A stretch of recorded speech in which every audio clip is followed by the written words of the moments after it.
Hi everyone, welcome to another episode of Outgrow's Marketer of the Month. I'm your host, Dr. Saksham Sharda. I'm the creative director at outgrow.co.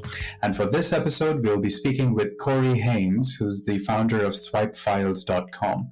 Thanks for joining us, Corey. Yeah, thanks for having me. It's an honor. So Corey, we're going to start with a rapid fire round just to break the ice. You get 3 passes. In case you don't want to answer a question, you can just say pass, but try to keep your answers to one word or one sentence only, okay? Sure. All right, so the first one. Give us a film that you really love. Jurassic Park. A concert you'll never forget.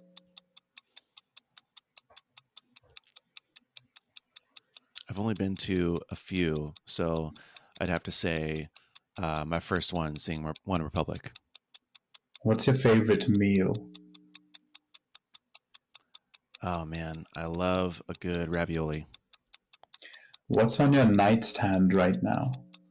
My Kindle. Give us a snapshot of an ordinary moment in your life that brings you great joy. My wife and I have a little kind of habit and routine with our dog where we go and grab coffee together. We live sort of near downtown area, so we like to go and grab a coffee, take the dog for a walk, and it's always a good part of our day. What's your favorite carb? Bread, pasta, rice, or potatoes? Definitely pasta. What does the acronym SCUBA stand for? Scuba? Oh, geez. Like in scuba diver. Sometimes coming under buoyant. I have no idea. Yeah. That was a great try. How many cups of coffee do you drink per day? 1.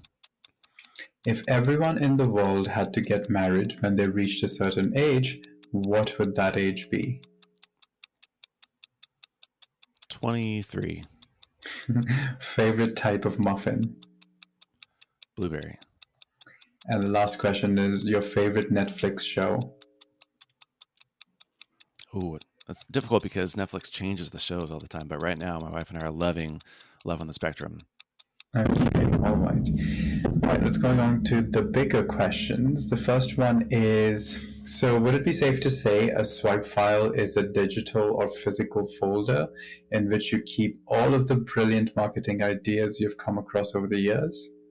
Yeah, you hit it right in the head. It's sort of this industry jargon, this word that we've made up to describe what designers would call a mood board, or what note takers would call maybe a commonplace book or Zettelkasten. But yeah, a swipe file is really just it's sort of our innate desire to imitate and to learn by seeing what other people do, and basically to follow by example. And so in marketing, you don't have to reinvent the wheel. All you need to do is sort of infer and deduce based on what's already working out there. So by collecting a swipe file and by looking at all these different examples, you can speed up your workflow. You can work from best practices. You can really get better results quicker just by not having to reinvent everything yourself from scratch and trying to kind of come from first principles. Just use what's already out there and remix it. There's an old quote that everything's a remix and there's nothing new under the sun, right? And so it's the same for marketing, right? Why should we always try to be original and authentic? It doesn't really exist. Mm-hmm. And how did you come up with this idea, and when did you come up with it, and what are the competitors to you look like?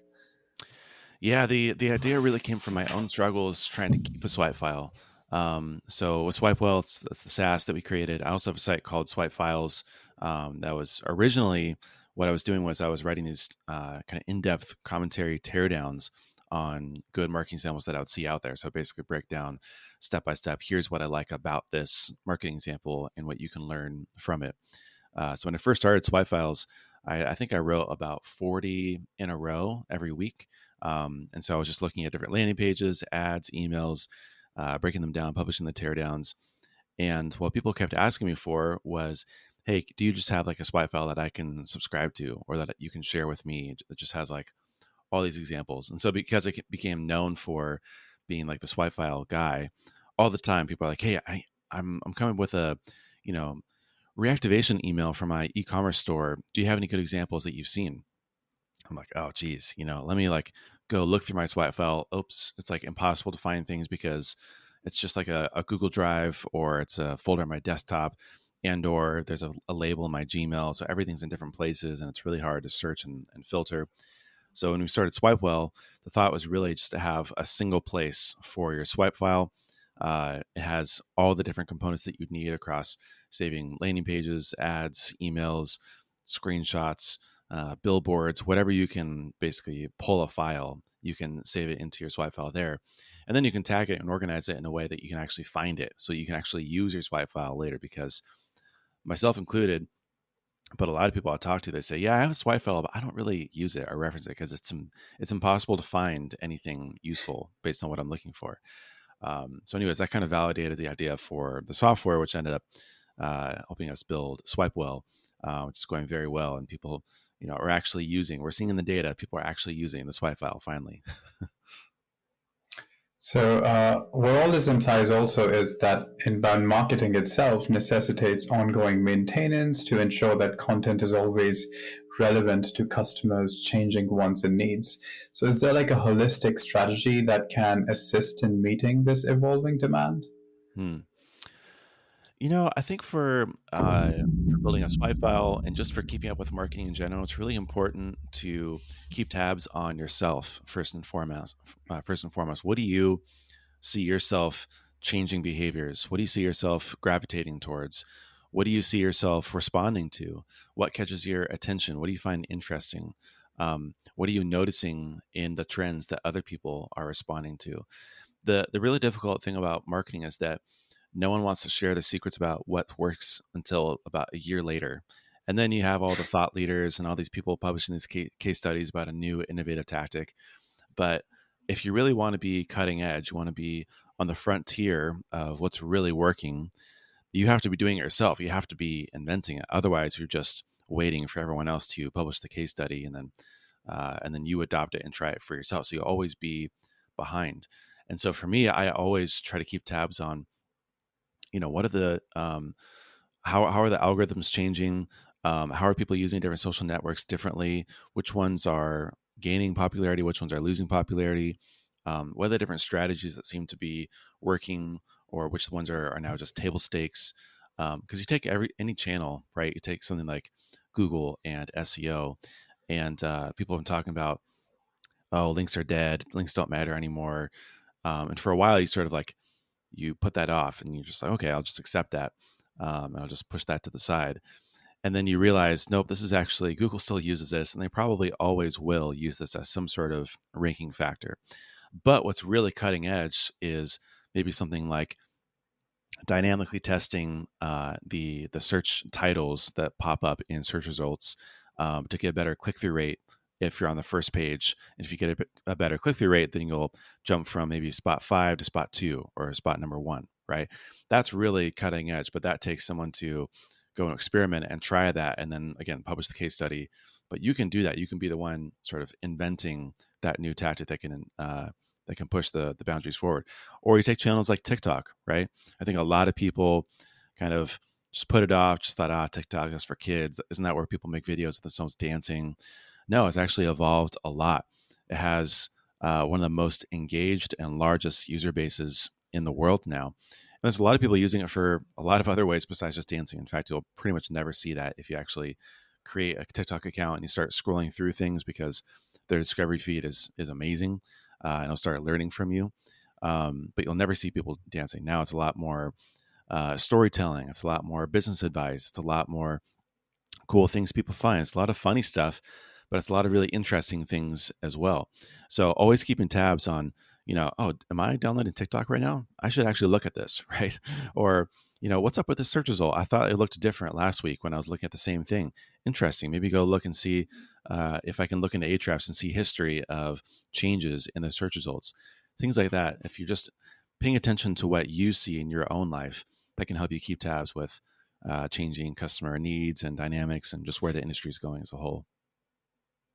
And speaking of secrets that work that people don't reveal until a year later, what kind of content, in your opinion, do you think would solve lower funnel challenges? So when we talk about lower funnel, what we're really talking about is I like to break it down to the 5 stages of awareness, which is basically the customer journey kind of broken down into a couple different stages of milestones that they hit with new information that they have to work with. And so at first you start with like unaware, which is basically someone doesn't know that they have a problem. They have no idea about your product and they're not even remotely thinking about what your product does. And then you have problem aware, then you have solution aware, product aware, and then sort of fully aware is like they're bought in, they're a fan, they've bought the product, et cetera, et cetera. So when we talk about lower funnel, what I more think about is like solution aware and product aware kind of stages in the customer journey. And at those stages, let's just take problem aware, or I'm sorry, product aware now. Um, they basically have a good lay of the land. They've looked at competitors. They've been doing their research. They know the things that they're supposed to be solving for pretty intimately well, and they know the potential solutions as well. They're just not sure which solution is going to be the winner, which one is going to most efficiently or check most of the boxes that they need, depending on their budget, their timeline, their use cases, et cetera, et cetera.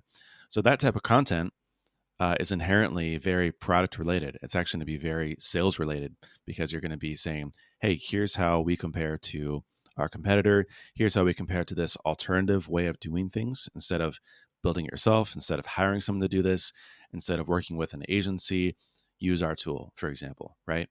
So a lot of that content usually ends up being competitor comparison posts on that are publicly available on your website, and it ends up being even things like a sales call and a sales deck. It ends up being maybe a webinar. It ends up being a free trial for a product, or even just like a free version of a product that you can use on a freemium plan. Um, it depends, right? On the industry, it depends on the product, depends on what the customer is trying to do, but it's always related to the product and helping the customer make a decision on your product versus another product or alternative. So, what would you think would be the key then to standing out as a SaaS brand in particular in a competitive market? Well, the key to standing out, if you just think about what it means to stand out, right, is really just positioning. And positioning is really, really hard in SaaS in particular because software is a really complex type of product, right? It's not as simple as, um, well, this vacuum has this feature and this other vacuum has that feature, or if this car is powered by gas, this other car is powered by electric. uh, Software is super complex. It's about what's the price per seat or how much storage and does it have SSO and all the different feature sets and use cases that you need, the ways that your team would use it, permissions, reports. Like there's almost an endless amount of features and different dynamics to the product. And so positioning becomes really hard because how do you distill that, all that comparison, all that data, all of those stories and things that you can point to and say, we're better in this way? How do you distill that down into a singular message that will first get someone interested in the first place and just giving you the time of day to learn about you, but second, to actually make a decision to purchase your product and to subscribe or to sign the contract, depending on the pricing level? It's really, really, really hard. Personally, I'm a really big fan of April Dunford, and her book, obviously awesome. She basically has like a 5-step positioning exercise, which it takes you through all the different things you need in order to discover your positioning, essentially. But I think it comes down to two things. I think it comes down to first having a hook, because you're not going to be able to distill everything down into one message that just covers everything, that's exhaustive, that just makes it like fully click and people just hit subscribe right then and there. But you need something just to loop them in, to hook them in, that says, hey, we do this thing over here differently. And it's not going to be the single thing that makes you go our way, choose our product, but it's going to be the single thing that gets you to give us a chance, give us a look, that leads you into all the other things that we can tell you about. For example, something like SavvyCal. One of my consulting clients, been working with Derek for a long time. We basically realized that the hook for the positioning of SavvyCal was this idea of giving people a calendar to book off of instead of a list of time slots. It's a completely different scheduling calendar paradigm. And people really like that, both from the scheduler experience of what they're handing to someone else to book a time with them, and on how you present it and how you organize your calendar as the schedulee. Um, I'll give you another example. Another tool I'm a really big fan of, Userlist. It's basically like an email automation tool for SaaS brands. They've gone through a couple of different positioning exercises, but lately they found a lot of traction with the hook of company level data or account level data, however you want to describe that. Basically, like multi-user account level data that you can use for email automations. So a lot of email automation tools are basically stuck in this old world of like one account is one user is one email address. But when you have companies subscribing to products, you might have 50 people on a single account. You don't want to treat them all as different companies. And you also don't want to just email one of those users and hope that it's the right user or the billing user, right? So they have this idea of account level, company level data that you can use for your email automations. So that's the hook, right? But that's not the entire thing. The second part of the equation is all the rest of it. That's the full positioning story. And that's basically going through who is this for? What are they trying to achieve? What are the ways that we can do things better than our competitors? And then how do we map those differentiators to value for the customer at the end of the day? And that's a really long, kind of exhaustive exercise. That's why I'm a really big fan of long, exhaustive landing pages, because that's what you need. Um, it's a complex buying process, and you can't just distill it down into something that can be said in 2 or 3 sentences. It normally ends up being, 10, 20, 30 sentences, right? And even then, that's kind of just scratching the surface. Then people are going to want to actually start a trial, right? Or get a demo or see it for themselves, right? But you have to hook people in, and then you have to back it up with, hey, they do this way, we do this other way. They do these things these ways, and we do these things these other ways, and it's better because, and you have something to say, right? I think what a lot of people mess up on the positioning side of things is they talk about features all day long, and that ends up just kind of getting washed out with industry jargon and technical terms that don't really matter, or people just overemphasize the benefits, and they say, we help you make more money. Well, how? With what, right? Every tool, every business should help you either make more money, or save time. And so if everyone just used benefit driven copy all the time, we'd all be saying the exact same things, and no one would have any idea what we actually did, right? So you have to map the features to the benefits. You have to talk about, here's what we do and here's how this helps you. And in that case, what would be your standpoint on a positioning or marketing strategy surviving constant algorithm updates? I mean, I don't think the two are related, to be honest. Maybe if you can extrapolate a little bit more on what you need, on what you mean, Then but perhaps the marketing strategy is having to survive algorithm updates then. yeah, sure. Um, I'm a believer that most of the kind of tried and true marketing strategies, like if you really have a foundationally sound marketing strategy, the tactics that you're using are all sort of what we call white hat. They're all ethical. They're all based on first principles, and they're all using basic marketing psychology about hooks and copywriting and ways to convert people. Uh, Good risk reversal, calls to action, urgency, you're showing all the right things, then it should be, in theory, pretty algorithm change resistant. I think what you see a lot of times in any algorithm change that messes someone's business up, like Google Core update or Twitter algorithm, Facebook algorithm, et cetera, is that people end up leaning too heavily in one tactic. They either built a bunch of backlinks that were illegitimate, just kind of game the system, or they were using a certain type of post in Facebook that Facebook just decided one day that they didn't really like anymore. Maybe it was like video, or maybe it was podcast, and they just killed it overnight. Um, so I think the key is just to have a really foundationally strong marketing strategy. And if you do that, yeah, you might kind of get dinged by an algorithm update, or you might not get the exact same reach, but it's not just going to plummet overnight, right? Because you're diversified, and because what you're actually doing isn't over optimizing on something that could change at the whim of just, again, an algorithm update or some sort of change in the way that the social network works. So yeah, I'm a fan of just the basics, the fundamentals, keeping it really simple, keeping a white hat.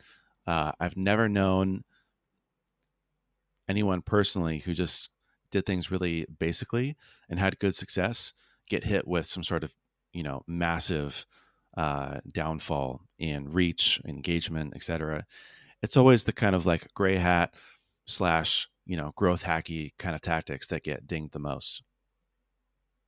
And so when it does come to like producing content, what kind of a balance do you think a company should maintain between in-house and outsourced content? Hmm. It's a little bit more of like whatever your business needs at the moment and whatever best fits your strategy to get the right content that you want. In some cases, you really need to build out a big in-house team that has a lot of expertise, that can lean on thought leaders within the company internally to kind of extract data points, opinions, case studies, things like that, that maybe it would be hard for an outside team to do. In other cases, an outside team might be a lot better at gathering quotes, interviewing influencers and thought leaders in the space, going out and just being really thorough, hiring people who have expertise or authority in the space that you don't and that the company can't provide themselves. And so it's a little bit more about what does the content need? What's the best way to get the best content that we possibly can? I'm a fan of hiring in-house, hiring freelancers, and hiring agencies. I know lots of great agencies. I know lots of great freelancers. And I know lots of great in-house content marketers and directors of content. They all have a little bit different strategies depending on the companies that they work for and the industry needs. For example, I think that kind of businesses that sell to other businesses, especially startups that sell to other startups, it's a little bit easier to hire any one of those three because you're going to be doing a lot of like scraping, gathering, curating, and you usually don't need a lot of industry expertise. So anyone can do it, right? In-house, freelancer, agency, they're all going through the same thing. But let's just say you're working for a company like UiPath that works in robotics, automation, in manufacturing. Like you're not just going to be able to go and hire a freelancer or hire a in-house marketer to go and write that themselves. The freelancer would have to hire someone within the company. The in-house person would have to interview someone within the company, or the agency would need to go and hire a writer who has expertise in robotics, manufacturing, automation, right? I don't know which one of those paths is like gets you the fastest and the best content, but one of those probably will. It might not be the one that you thought originally, right? So it's more just about the industry, the needs, what gets you the best content. Okay, and the last question for you is, what would you be doing in your life if not this? Oh man. I'd probably go one of two different directions if it wasn't in software and marketing. I've always loved fighter jets, and this is not just because Top Gun came out, but I've always thought I would go if I had to go in the military, and I would have no problem going in the military. I would want to go in the Air Force, and I want to either fly fighter jets or helicopters. If I wasn't doing that, I think that I would probably go into something like real estate and do some like flipping, investing, selling, something like that. Okay, so real estate or fighter piloting. Okay. Yep, I know. Two very similar things. All right. Thanks everyone for joining us for this month's episode of Outgrowth Marketer of the Month. That was Corey Haines, who's the founder of swipefiles.com. Thanks for joining us, Corey. Yeah, thanks for having me. It was fun. Check out their website for more details, and we'll see you once again next month with another Marketer of the Month.